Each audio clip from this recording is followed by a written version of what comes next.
다 함께 사도신경으로 우리의 신앙을 고백하시겠습니다. 전능하사 천지를 만드신 하나님 아버지를 내가 믿사오며 그 외아들 우리 주 예수 그리스도를 믿사오니 이는 성령으로 잉태하사 동정녀 마리아에게 나시고 본디오 빌라도에게 고난을 받으사 십자가에 못 박혀 죽으시고 장사한 지 사흘 만에 죽은 자 가운데서 다시 살아나시며 하늘에 오르사 전능하신 하나님 우편에 앉아 계시다가 저리로서 산자와 죽은 자를 심판하러 오시리라. 성령을 믿사오며 거룩한 공회와 성도가 서로 교통하는 것과 죄를 사하여 주시는 것과 몸이 다시 사는 것과 영원히 사는 것을 믿사옵나이다. 아멘. 오늘 부를 찬송은 찬송가 198장입니다. 찬송가 198장 먼저 가사를 읽어보겠습니다. 주 예수 해변서 떡을 떼사 무리를 먹여 주심같이 영생의 양식을 나에게도 풍족히 나누어 주옵소서. 생명의 말씀인 나의 주여 목말라 주님을 찾나이다. 해변서 무리를 먹임같이 갈급한 내 심령 채우소서. 내 주여 진리의 말씀으로 사슬의 얽매인 날 푸시사 내 마음의 평화를 누리도록 영원한 생명을 주옵소서. 성령을 내 마음에 보내셔서 내 어두운 영의 눈 밝히시사 말씀에 감추인 참 진리를 깨달아 알도록 하옵소서. 아멘. 다 함께 찬양하시겠습니다.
주의 참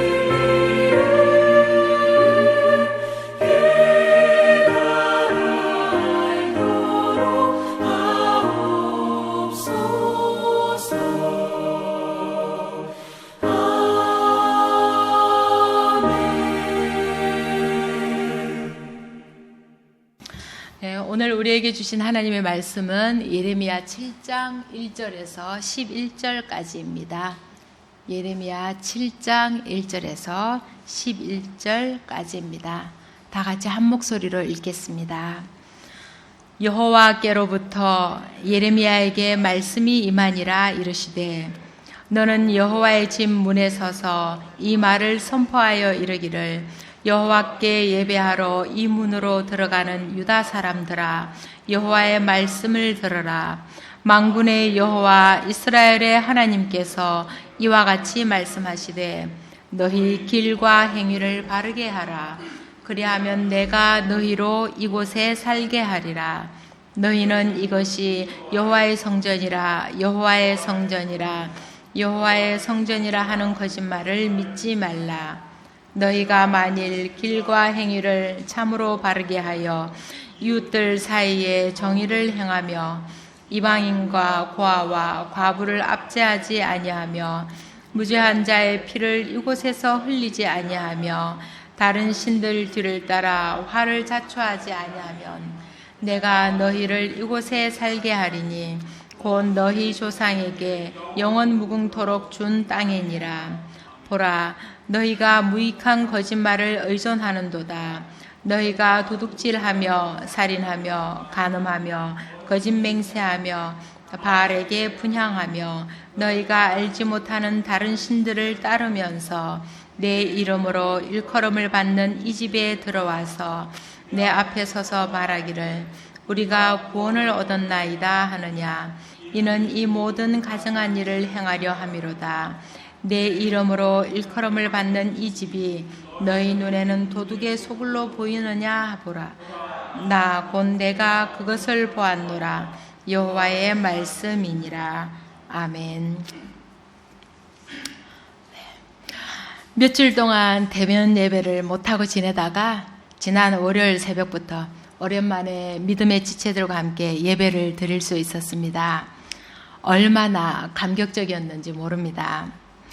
공동체의 지체들이 함께 모여 하나님을 예배함이 얼마나 큰 기쁨인지를 절실히 느끼는 시간이었습니다. 코로나가 발생하고 1년 넘게 대면 예배를 드리지 못하고 집에서 온라인으로만 예배를 드린 분들도 많습니다. 간혹 그런 이야기를 듣습니다.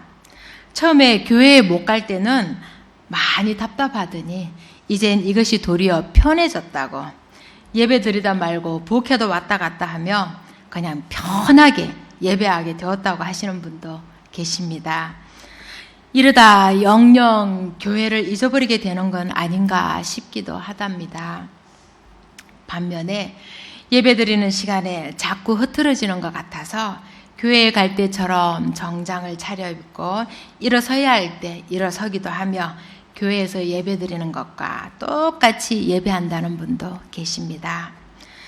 대면 예배를 제대로 못 드리다 보니 부임한 지 반년이 넘었는데도 얼굴을 한 번도 보지 못한 교우가 3분의 2가 넘습니다. 매번 사진을 보고 얼굴을 익혀보려 애쓰지만 뵙지 못한 분들이 불현듯 나타나면 알아볼 수 있을지 걱정입니다. 또 마스크를 쓰고서 뵙던 분들이 마스크를 벗으면 과연 그분들을 알아볼 수 있을까 하는 걱정도 합니다. 믿음의 친구들과 함께함을 통해 누리던 그 기쁨이 얼마나 큰 것이었는지, 서로의 마음을 한데 모아 뜨겁게 드려지던 그 예배가 얼마나 소중한 것이었는지를 우리는 다 느끼고 있습니다. 삶의 어려움이 있을 때 교우들을 통해 위로받고 격려받으며 삶을 추스렸던 순간, 혹시 나보다 더 어려움에 처한 이는 없는지 공동체를 살피며 서로를 보살피고자 애썼던 그 순간들을 우리는 기억합니다. 그 모든 중심에 하나님을 예배하고 하나님을 기쁘게 해드리려는 우리들의 마음이 있었습니다. 그런데 지금 우리는 다시 한번 우리의 예배를 돌아보게 되었습니다. 우리의 예배의 장소, 예배의 모양이 바뀌었다고 해서 우리의 믿음이 흔들린 것은 분명히 아닐 것이라고 생각합니다. 이전부터 가지고 있던 신앙의 모습들이 이번을 계기로 분명하게 드러나게 되었을 것입니다. 예배란 하나님 앞에 자신을 엎드리는 것, 즉 예배하는 사람들이 몸과 마음으로 최대한 존경의 표현을 하는 것을 의미합니다. 예의를 갖추어 하나님을 섬기는 외적인 그런 자세는 예배에서 빠질 수 없는 요소입니다. 그러나 더욱 중요한 것은 모든 인간이 하나님 앞에서 자신의 뜻을 버리고 하나님의 뜻에 순종하는 것이 예배자들이 갖춰야 할 진정한 자세입니다. 외적인 것, 형식적인 것에만 마음을 쏟는다면 참 예배가 될 수 없는 것입니다. 코로나 상황을 겪으면서 제대로 예배하는 것이 어떤 것인지, 어떻게 예배할 때 우리의 삶이 흔들리지 않고 우리의 신앙을 바로 세우고 하나님 앞에 떳떳하게 설 수 있을지 고민하게 됩니다. 어쩌면 혼돈과 불안의 시대를 살아가는 지금 우리의 시대가 바로 예레미야가 살던 시대와 별반 다르지 않다는 생각을 해봅니다. 예레미야 선지자가 활동하던 그 시절 국제 정세는 무척이나 불안하였고 유다는 강대국에 의해 언제 멸망될지 모르는 풍전등화와 같은 처지에 놓여 있었습니다. 그러한 때 하나님의 부름을 받은 예레미야는 이 혼란과 불확실함 가운데 여전히 길을 찾지 못하고 있는 유다 사람들에게 바르게 서라는 하나님의 말씀을 전할 수밖에 없었습니다. 어떻게 살아야 하나님이 좋아하시는지를 예레미야는 분명하게 밝히고 있습니다. 예레미야 7장 1절에서 8장 3절은 참 예배가 무엇인가라는 주제로 유다 백성들이 우상 숭배와 위선적으로 드리는 예배를 직접적으로 고발하고 있습니다. 언약을 저버린 이스라엘을 하나님께서 심판하시기로 정하셨다는 것을 선포하고 있는 것입니다. 지금 예레미야는 여호와의 집 문에 서서 말씀을 전하고 있습니다. 유다 사람들이 이 문으로 들어가서 하나님을 예배하게 될 것입니다. 3절의 말씀입니다. 너희 길과 행위를 바르게 하라. 그리하면 내가 너희로 이곳에 살게 하리라. 여기서 길과 행위는 생활 태도와 방식을 뜻하고요. 바르게 하라는 것은 잘못된 것을 바로 잡으라는 것입니다.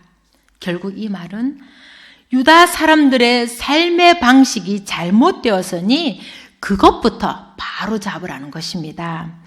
지금 성전에 예배하러 오는 사람들에게 이 약속의 땅에서 계속 살려면 너희의 일상적인 삶을 올바르게 잘 살아야 한다고 말하고 있는 것입니다.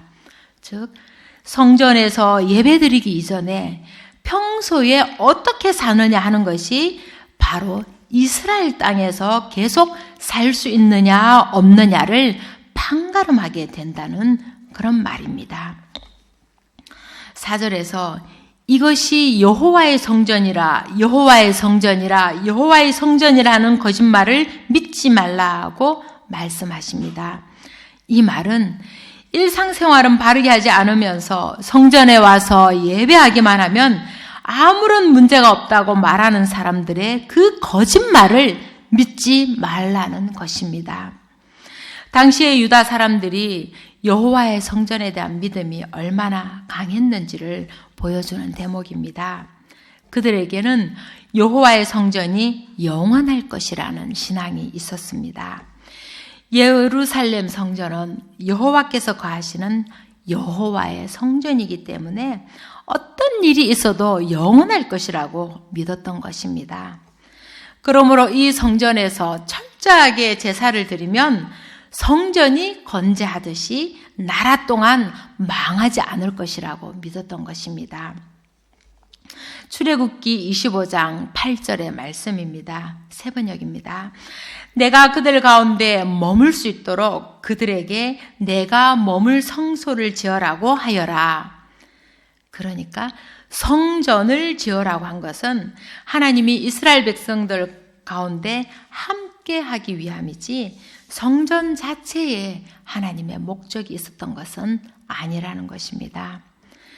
그러나 이스라엘 백성들은 하나님께서 백성들 가운데, 즉 자신들과 함께 계신 것이 아니라 여호와의 성전에 계신다고만 생각했던 것입니다. 하나님께서 지금 여기 이스라엘 백성들의 삶 속에 함께 하신다는 생각을 하지 못함으로 인해서 예배에만 열심이고 그들의 삶에 대해서는 돌아보지 않게 된 것입니다. 그러니 유다 사람들은 예배와 삶이 서로 일치하지 않는 이중적인 삶을 살 수밖에 없었던 것입니다. 그들이 지금 알아야 될 것은 삶을 바로 세우는 것이야말로 예배를 바로 세우는 것이라는 것입니다. 5절에서 하나님은 길과 행위를 바르게 하는 것에 대해 이야기하십니다. 이웃들 사이에 정의를 행하고 이방인과 고아와 과부를 압제하지 아니하며 무죄한 자의 피를 이곳에서 흘리지 아니하며 다른 신들 뒤를 따라 화를 자초하지 않는 것이라고 합니다. 유다 사람들은 지금 이웃들 사이에 정의를 행하고 있지 않다는 그런 이야기입니다. 이웃들 사이에 정의를 행한다는 것은 공동체가 제대로 유지되도록 공동체의 구성원들이 서로 할 도리를 다한다는 뜻입니다. 이렇게 정의가 잘 드러나는 것이 바로 사회적인 약자에 대한 태도입니다. 사회적 약자를 억압하지 않고 억울하게 목숨을 잃는 일이 없게 하는 것입니다. 성경에서는 사회적 약자로 이방인, 과부, 고아를 얘기하고 있습니다. 그것은 이방인, 과부, 고아가 그 시대에 가장 연약하고 다른 이들로부터 억압받기 쉬웠기 때문입니다. 그들은 보호자가 없었으므로 사회적인 재판이나 여러 상황에서 불이익을 당하기 쉬웠습니다. 이방인 과부 고아를 해롭게 하여 그들이 하나님께 부르짖으면 하나님이 반드시 그 부르짖음을 들으시겠다고 하십니다. 시편 68편은 하나님이 고아의 아버지시며 과부의 재판장이라고 말하고 있습니다. 예레미야 2장 34절에는 내 옷단에는 죄 없는 가난한 자를 죽인 피가 묻었나니 라고 말합니다. 예레미야 시대에 얼마나 사람들이 사회적 약자들에게 악행을 저질렀는지를 보여주고 있는 말씀입니다. 그렇다면 지금 우리가 살아가는 시대는 그때보다 상황이 더 좋아졌을까요? 물질 문명이 발달하였다고 우리의 생활 형편이 좋아졌다고 이 세상이 과연 선한 세상이 되었을까요? 여전히 자신의 지위를 이용해 재산을 불려가는 사람들, 가진 것이 많다고 고개를 빳빳이 세우고 없는 이들을 괄시하는 사람들, 우리의 편한 삶 뒤에서 우리가 마다하는 굳은 일, 험한 일을 다하며 제대로 대우를 받지 못하는 사람들 등등. 지난 겨울에 한파주의보가 내려졌던 날 경기도의 한 농장에서 얼어 죽은 여성 이주 노동자의 소식은 우리를 경악케 하였습니다.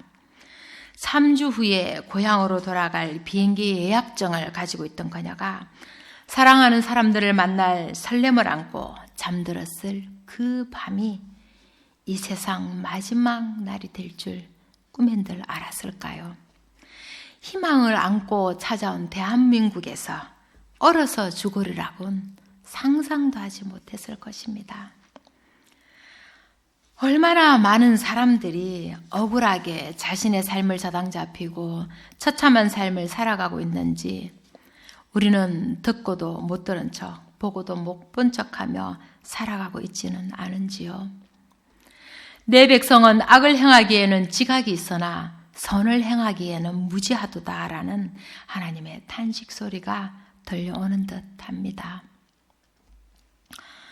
하나님은 또한 다른 신들 뒤를 따라 화를 자초하지 않는 삶을 살아가야 한다고 유다 사람들에게 말하고 있습니다. 여호와의 성전에 나름 정성을 다해 예배하러 모인 사람들에게 그들이 다른 신을 좇는다고 말합니다. 이는 그들이 성전을 떠나 각자의 삶의 자리에서는 다른 신들을 섬겼다는 것입니다. 또한 성전에서 예배하는 유다 사람들이지만 일상생활에서 사회적 약자들을 압제하고 죄 없는 사람의 목숨을 빼앗는 불의를 행하는 것은 하나님이 아닌 불의의 다른 신을 섬기는 것과 같은 것입니다. 8절과 10절까지는 성전에서 예배하기만 하면 실제의 삶이 어렵지 못해도 문제가 없다는 잘못된 생각을 또 다른 방식으로 지적합니다. 8절에서 무익한 거짓말이라는 것은 10절에 성전에 들어와서 구원을 얻었나이다 하는 말을 가리킵니다. 여기서 무익한이란 말은 예레미야 2장 11절에 어느 나라가 그들의 신들을 신 아닌 것과 바꾼 일이 있느냐. 그러나 나의 백성은 그의 영광을 무익한 것과 바꾸었도다라고 말씀하신 것처럼 우상을 가리킬 때 쓰는 말입니다. 그러므로 일상생활에서 하나님의 뜻을 따라 살지 않으면서도 성전에 와서 예배하기만 하면 아무 문제가 없다고 생각하는 것은 우상 숭배와 다를 바가 없다고 한 번 더 말하고 있는 것입니다. 그렇게 일상에서 저지르는 유다 사람들의 죄를 9절에서 또 열거하고 있습니다. 거짓말하며 살인하며 간음하며 거짓 맹세하며 바알에게 분향하며 너희가 알지 못하는 다른 신들을 따르는 죄입니다. 이렇게 하나님 앞에서 죄를 짓고도 성전에 와서 예배만 하면 자신들의 온갖 어려움에서 벗어나 구원을 얻을 것이라고 말하고 있는 것입니다.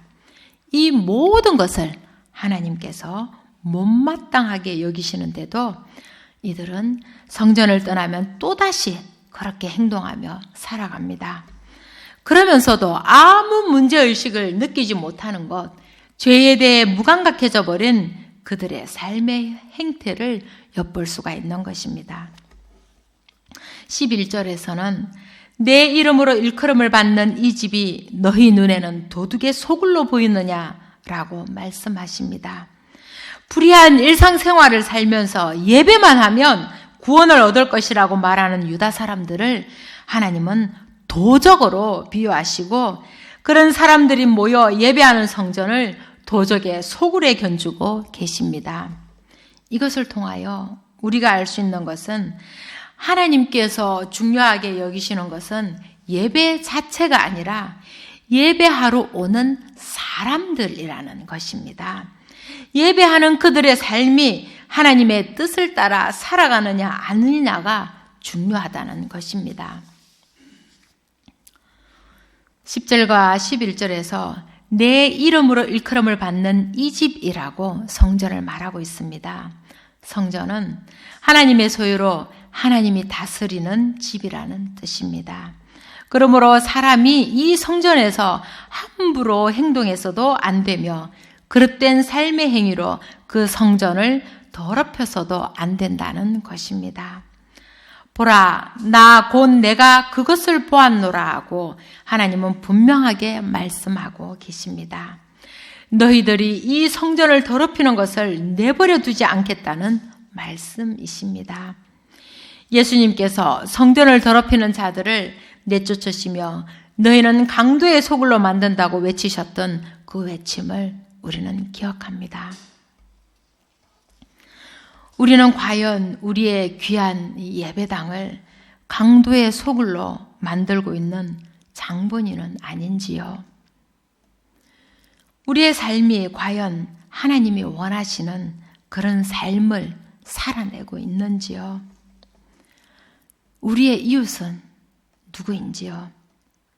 우리는 지금 어떤 사람 곁에 서 있는지요? 삶이 온전히 회복될 때 우리의 예배 또한 회복된다는 것을 우리는 잊지 말아야 할 것입니다. 하나님의 은혜로 말미암아 우리의 존재가 변하고 신앙의 친구들이 함께하며 누리는 기쁨을 통해 우리는 교회의 존재의 의미를 느끼게 됩니다. 우리의 삶을 온전히 하나님께 의탁하며 하나님의 뜻에 어긋남이 없는지를 물으며 삶으로 예배하는 여러분과 저가 되시기를 간절히 축원드립니다. 기도드리겠습니다. 사랑의 하나님, 감사합니다. 예담의 지체들과 함께 하나님을 예배하게 하시니 감사합니다. 예배가 흔들리고 있는 이 시대에 진정으로 하나님을 예배하는 예배자로 설 수 있도록 저희를 인도하여 주시옵소서. 예배만 잘 드린다고 하나님은 기뻐하지 않으신다고 하셨습니다. 위선적인 예배는 우상숭배와 같다고 하셨습니다. 저희로 들려주시는 그 말씀에 귀를 닫지 않게 하시고 말씀으로 삶의 모습이 변하게 하여 주시옵소서. 그래서 진정 우리 교회에서 예배하는 모든 사람들의 삶이 하나님께서 기뻐하시는 삶이 되게 하시고 그래서 우리의 예배가 하나님을 기쁘게 하는 예배가 되게 하여 주시옵소서. 하나님과 우리의 관계를 바로 세우게 하시고 우리 공동체의 사람들과의 관계를 바로 세우게 하시고 세상 사람들과의 관계 또한 바로 세울 수 있도록 도와주시옵소서. 참으로 힘든 세상을 살아가고 있습니다. 이런 세상에서 서로에게 힘이 되고 위로가 되며 서로를 일으켜 세워줄 수 있는 저희가 되게 하여 주시옵소서. 그래서 믿는 사람들이 얼마나 은혜 가운데 기쁨으로 잘 살아가고 있는지를 세상 사람들에게 보여주게 하시옵소서. 그래서 실추된 우리 교회의 위신을 바로 세우는 저희가 되게 하여 주시옵소서. 우리는 하나님의 이름을 앞세우며 살아가는 사람들입니다. 저희의 삶이 부끄럽지 않도록 저희의 삶을 인도하여 주시옵소서. 모든 것에 감사드리오며 이 모든 말씀 사랑이신 우리 주 예수 그리스도의 이름으로 간절히 기도하옵나이다. 아멘. 하늘에 계신 우리 아버지여, 이름이 거룩히 여김을 받으시오며 나라의 임하옵시며 뜻이 하늘에서 이루어진 것 같이 땅에서도 이루어지이다. 오늘날 우리에게 일용할 양식을 주옵시고 우리가 우리에게 죄 지은 자를 사하여 준 것 같이 우리 죄를 사하여 주옵시고 우리를 시험에 들게 하지 마옵시고 다만 악에서 구하옵소서. 대개 나라와 권세와 영광이 아버지께 영원히 있사옵나이다. 아멘.